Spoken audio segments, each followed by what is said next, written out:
इस कहानी की लेखिका हैं स्नेहा बस्तोड़कर वाणी। स्वाति ऑटो की पिछली सीट में बैठकर बगल वाली गली की ओर देखने लगी।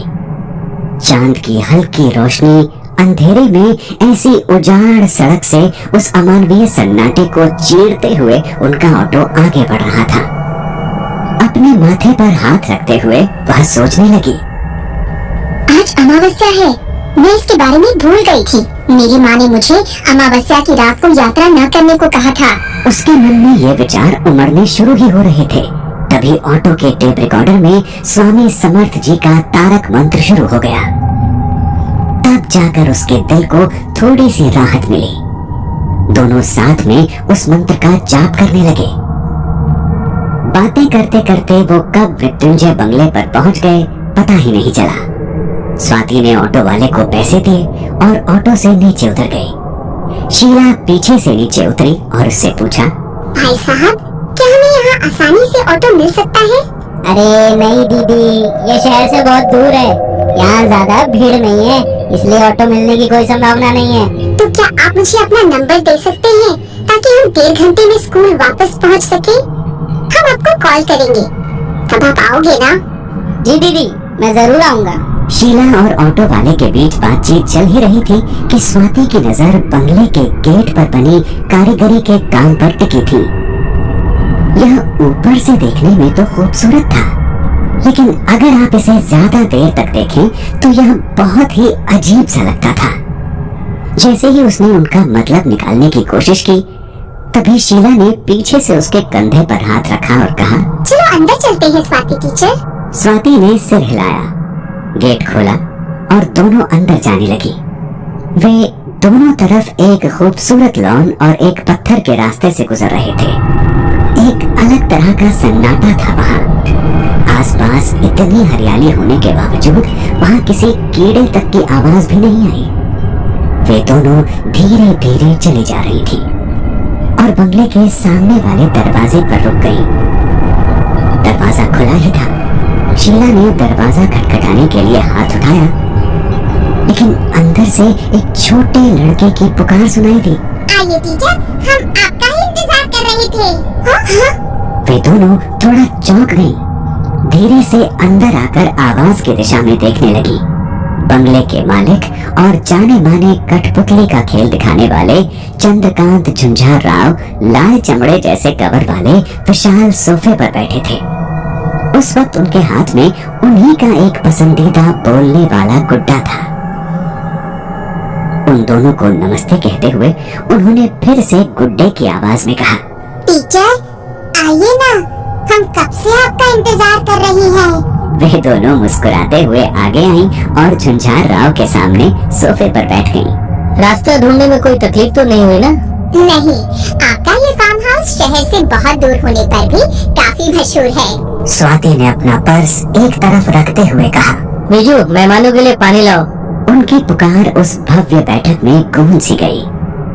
उनमें से हर एक प्रतिध्वनि के साथ स्वाति की निगाहें वहां रखे विभिन्न कलाकृतियों और चित्रों की ओर भटक गईं। वहां की सभी चीजों को देखकर स्वाति को थोड़ी बेचैनी होने लगी।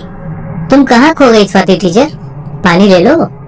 मुझे सच में खुशी है कि आप आज मेरे निमंत्रण पर यहाँ आए। यह हमारा सौभाग्य है कि आपने हमें अपनी बोलने वाली गुड्डा गुड्डी का संग्रह देखने के लिए आमंत्रित किया। शीला ने पानी का खाली गिलास सामने वाली ट्रे में रखते हुए कहा, स्वाति टीचर, आप चुप क्यों हैं? लगता है आपको मेरा ये नया वाला गुड्डा बहुत पसंद आ गया है। हाँ, ये अच्छा है, बहुत ज्यादा जीवित भी दिखता है। आप बहुत अच्छी कठपुतली बनाते हैं। क्या पता, पर इसका चेहरा कहीं तो देखा हुआ लग रहा है। ये उसे पहनाए गए यूनिफॉर्म की वजह से है।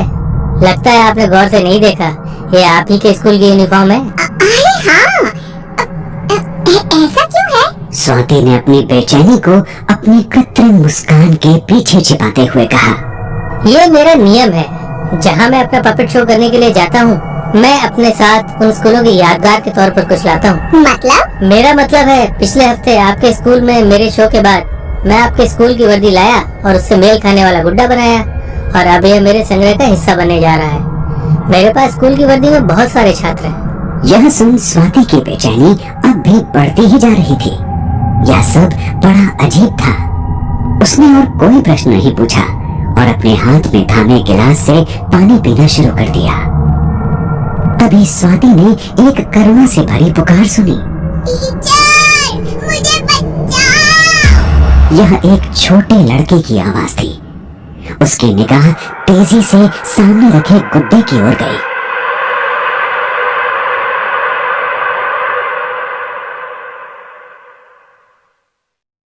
आपने ऐसा क्यों कहा? उसने झुंझार राव से पूछा। क्या कहा? अभी आपने इस गुड्डे की आवाज में कुछ कहा ना? अरे स्वाति टीचर, झुंझा राव कब से मुझसे बात कर रहे हैं। शीला ने कहा। स्वाति को कुछ समझ नहीं आ रहा था। उसने वो आवाज सुनी थी। यकीनन ये उसका वहम नहीं था। उसी समय विजय सुंदर वाइन ग्लास में नीले रंग का शरबत ले आया। यह विदेश से विशेष रूप से मंगवाया गया शरबत है। मैं अपने हर मेहमान को यह शरबत निश्चित रूप से देता हूँ। स्वाति का मन ही नहीं हो रहा था वो शरबत पीने का, और झुंझार राव का यह वाक्य सुनकर तो वो शरबत पीना ही नहीं चाहती थी। उसे सब कुछ बड़ा ही अजीब लग रहा था, लेकिन उसे मजबूरी में पीना पड़ा। तुम्हारे शरबत पीने के बाद मैं तुम्हें अपने गुड्डा गुड़िया का संग्रह दिखाऊंगा। तब तक विजू टेबल पर खाना लगा देगा। मेरी सभी कठपुतलियों में मेरी पसंदीदा स्कूली बच्चों का संग्रह है, लेकिन ये अभी तक पूरा नहीं हुआ है। इसमें एक गुड़िया की कमी है। कौन सा? उस छात्र के शिक्षक का। यह सुनकर स्वाति चौंक गई। आराम से टीचर, लग रहा है आप संग्रह देखने की जल्दी में हैं। स्वाति ने इस बारे में कुछ नहीं कहा। वह बस जल्दी घर वापस जाना चाहती थी। अपना शरबत पीने के बाद झुंझार राव हाथ में गुड्डा लेकर खड़े हो गए। स्टोर रूम के दरवाजे के पास पहुंचते ही शीला का फोन बज उठा। अंदर फोन का नेटवर्क नहीं है, आपको यहीं रुककर बात करनी होगी। शीला ने फोन उठाया और वापस सोफे पर जाकर बात करने लगी। स्वाति टीचर, इसे ले लो। झुंझार राव ने उसके हाथों में गुड्डा सौंपते हुए कहा, तुम अंदर जाओ और सभी गुड्डों को देखो। मुझे कुछ काम याद आया है, मैं अभी आता हूँ। इसे आखिरी शेल्फ पर खाली जगह में रख दो। रहस्यमय मुस्कान के साथ झुंझार राव ने स्वाति के लिए स्टोर रूम का दरवाजा खोला। स्वाति के पैर अंदर जाने के लिए उठ ही नहीं रहे थे, लेकिन तभी पीछे से झुंझार राव की आवाज आई, जाओ। स्वाति का मन भले ही ना कह रहा था, पर वह आवाज सुनकर वो अपने आप उठ गई और स्टोर रूम की ओर चलने लगी। उस कमरे का माहौल कुछ अलग था। बहुत ठंड थी वहां। घर में कहीं एसी नहीं था, लेकिन ऐसा लग रहा था कि कमरे में कोल्ड स्टोरेज है। लेकिन स्वाति के हाथ में थमा गुड्डा मानवीय शरीर की तरह गर्म था। उसे लगा जैसे वह हाथ में बम लेकर चल रही हो। वह गुड्डों को देखने के लिए कमरे में आई थी, लेकिन अब उसे ऊपर देखने की हिम्मत नहीं थी। उसने अपनी गर्दन नीचे की और आखिरी शेल्फ की ओर जल्दी जल्दी चलने लगी। पता नहीं क्यों, पर उसे दिल की धड़कन महसूस होने लगी थी, मानो धड़कन की आवाज हाथ में थमी गुड़िया से आ रही हो। वह इतनी डरी हुई थी कि उसे लगने लगा था कि वह अपने दिल की धड़कन जोर से सुन सकती है। किसी तरह वो घड़ी के एक एक सेकंड की गिनती करते हुए आखिरी शेल्फ तक पहुंची, और मानो किसी उतरन को छोड़ना हो, वैसे ही झट से उसने उस गुड्डे को खाली जगह में रखा और जल्दी से बाहर जाने के लिए मुड़ी। लेकिन उस वक्त उसे लगा जैसे किसी ने उसका दुपट्टा खींच लिया हो। मन में भगवान का नाम लेकर वह डर के मारे पीछे मुड़ी, और सामने का नजारा देखकर उसके दिल को राहत आ गई। उसका दुपट्टा उस शेल्फ पर उभरे कीलों में फंस गया था। उसने जल्दी से उसे निकाला और फिर बाहर जाने के लिए मुड़ गई। उसे लगा जैसे किसी ने दोनों हाथों से उसका पैर पकड़ लिया हो। उसने घबराते हुए पीछे मुड़कर देखा और उसके पैरों तले जमीन खिसक गई। उसने जो वहां गुड्डा रखा था वह उसके पैरों पर गिर गया था। लेकिन सबसे अजीब बात यह थी कि उस गुड्डे के दोनों हाथों ने उसके पैरों को जकड़ा हुआ था। वह उसे फिर से जगह पर रखने के लिए नीचे झुकी, लेकिन उसी समय उस गुड्डे ने गर्दन उठाई और उसकी आंखों में देखते हुए कहा। उसके मुंह से एक आधी चीख निकली और उसने पैर को जोर से झटक दिया और जल्दी से बाहर भागने लगी। लेकिन उसे बाहर जाने के लिए दरवाजा ही नहीं मिल रहा था। वह पागलों सी शेल्फ के बीच में से भागने लगी, लेकिन उसे कोई रास्ता नहीं मिल रहा था। दौड़ते भागते वह एक टेबल पर ठोकर खाकर गिर पड़ी और उस टेबल पर रखे कागज के टुकड़े नीचे गिर गए। उस टुकड़े पर लिखी खबर पढ़कर उसकी रूह कांप उठी। यह उसी स्कूल से एक छात्रा के लापता होने की खबर थी जहां वह पढ़ा रही थी। पिछले सप्ताह उनके स्कूल के वार्षिक समारोह के बाद स्कूल की छुट्टियां होने से सभी बच्चे अपने घर चले गए थे। हॉस्टल में कोई नहीं था, इसलिए उसे इस बात की खबर नहीं लगी। लेकिन सबसे चौंकाने वाली बात खबरों में छपे लड़के की फोटो थी। वह तस्वीर बिल्कुल उस गुड्डे की तरह थी जिसे उसने अभी अभी शेल्फ पर रखा था। उस कोल्ड स्टोरेज रूम में भी डर के मारे उसे पसीना आने लगा। वह जल्दी से उठ गई और दूसरी गुड़ियों की ओर देखने लगी। हर एक गुड़िया के पीछे विभिन्न भाषाओं में अखबारों की कटिंग के साथ एक शेल्फ बार था। अलग अलग शहरों से स्कूली बच्चों के लापता होने की खबरें और बीच में जो तस्वीरें दिख रही थी वे बिल्कुल उन गुड़ियों की तरह दिख रही थी। वह उसकी समझ से परे था। उसका दिमाग सुन्न हो गया था। वह फिर से इससे बाहर निकलने का रास्ता तलाशने लगी। उसे बच्चों के रोने की आवाज सुनाई देने लगी।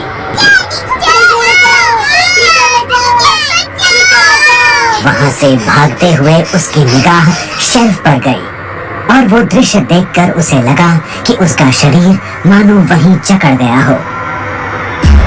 शेल्फ पर बहुत सारे कांच के जार थे। उसमें पीली धारा जैसी कोई चीज थी और उसमें विभिन्न मानवीय अंग रखे गए थे। वह जोर जोर से चिल्लाना चाहती थी, लेकिन उसके गले से आवाज नहीं निकल रही थी। सभी गुड़ियों ने सीधे उसकी आंखों में देखा और उसे चक्कर आ गए और वहीं बेहोश होकर गिर पड़ी। कुछ देर बाद उसकी आंख खुली और वह सोफे पर थी। शीला उसके मुंह पर पानी के छींटे मार रही थी। तुमने स्टोर रूम में क्या रखा है? क्या है वो सब? शीला टीचर, पुलिस को फोन लगाओ। झुंझार राव ने कहा। स्वाति टीचर, शांत हो जाओ। लगता है आपने कुछ बुरे सपने देखे हैं। सपने देखने के लिए मैं सोई नहीं थी। स्वाति टीचर, कृपया शांत हो जाओ। ये सब आप क्या कह रही हो? मैं उस स्टोर रूम में जाकर आई हूँ। आप किस बारे में बात कर रही हो? मैंने वहाँ ऐसा कुछ नहीं देखा। ये कैसे हो सकता है शीला टीचर? आप मेरे साथ वापस चलो। लेकिन वहां जाकर स्वाति को अपनी आंखों पर विश्वास ही नहीं हुआ। वह कमरा अब कोल्ड स्टोरेज नहीं लग रहा था। वहां अखबारों की कटिंग भी नहीं थी और सबसे महत्वपूर्ण बात, कोई कांच के जार भी मौजूद नहीं थे जिसमें उसने उन मानवीय अंगों को देखा था।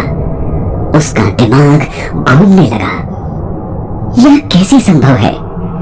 उसे पूरा भरोसा था कि उसने जो कुछ भी देखा था वो बिल्कुल भी उसका वहम नहीं था। उसके आगे उसने कुछ भी नहीं कहा, नहीं तो वो उसे पागल समझ लेते।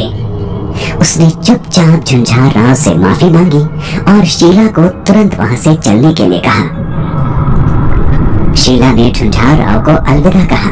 हमें बहुत खुशी है कि आपने हमें अपनी कठपुतलियों का संग्रह दिखाने के लिए आमंत्रित किया। धन्यवाद। यह मेरी खुशी है। आप यहाँ आई और मेरा फायदा ही हुआ। मेरा संग्रह पूरा हो गया। मतलब? स्वाति ने तुरंत पूछ लिया। आपको जल्दी पता चल जाएगा। झुंझार राव ने रहस्यमयी मुस्कान के साथ जवाब दिया। मैंने ऑटो वाले को फोन किया था। हमारा ऑटो आ गया है। चलो चलते हैं हम फिर। शीला ने कहा। स्वाति चुपचाप बिना एक भी शब्द कहे शीला के पीछे चलने लगी। उसके मन में बहुत सारे सवाल थे। वह नहीं जानती थी कि उस कमरे में उसने जो कुछ भी अनुभव किया था वह सच में हुआ था या नहीं। वह अभी भी झुंझार राव के व्यवहार और कई वाक्यों का अर्थ नहीं समझ पा रही थी। उन्होंने ऐसा क्यों कहा होगा कि उनका संग्रह पूरा हो गया था? उन्होंने मुझे वो नीला शरबत दिया जिसमें कुछ तो जरूर मिलाया होगा, जिससे मुझे ये सब महसूस हुआ। पर इससे पहले कि मैं शरबत पीती, मुझे लगा उस कुत्ते ने कुछ कहा था, या शायद मैं बहुत डर गई थी, इसलिए मुझे सब लग रहा था। इसी बात को मन में सोचते हुए वह ऑटो के पास गई।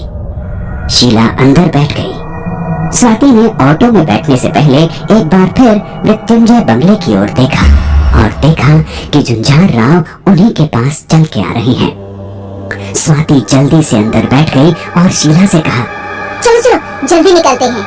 इसी बीच झुंझार राव वहाँ पहुँचे और बोले, स्वाति टीचर, क्या आपको मेरी बात करने वाली गुड़िया इतनी पसंद आई कि आप एक को अपने साथ ले जा रहे हैं? नहीं, मैंने अपने साथ कोई गुड़िया नहीं ली है। अरे फिर ये क्या है? स्वाति के पास वाली सीट की ओर इशारा करते हुए उन्होंने कहा। स्वाति ने बगल की ओर देखा और उसे लगा कि उसका दिल अभी सीना फाड़ कर बाहर निकलेगा। उसके पास शीला नहीं थी, बल्कि एक गुड़िया थी जो बिल्कुल शीला जैसी दिख रही थी। झुंझार राव गुड़िया को उठाकर वापस बंगले में चले गए। स्वाति चुपचाप ऑटो में बैठकर समझने की कोशिश कर रही थी कि क्या हुआ था। स्वाति ने एक बार फिर अपनी निगाह बंगले की ओर घुमाई। उसे सामने जो दिख रहा था वो उसकी जिंदगी का सबसे बड़ा सदमा देने वाला दृश्य था। झुंझार राव शीला जैसी दिखने वाली गुड़िया के साथ बालकनी में खड़े थे और वो गुड़िया स्वाति के सामने बाएं बाएं का इशारा कर रही थी, लेकिन उसके हाथ झुंझार राव नहीं हिला रहे थे। वो अपने आप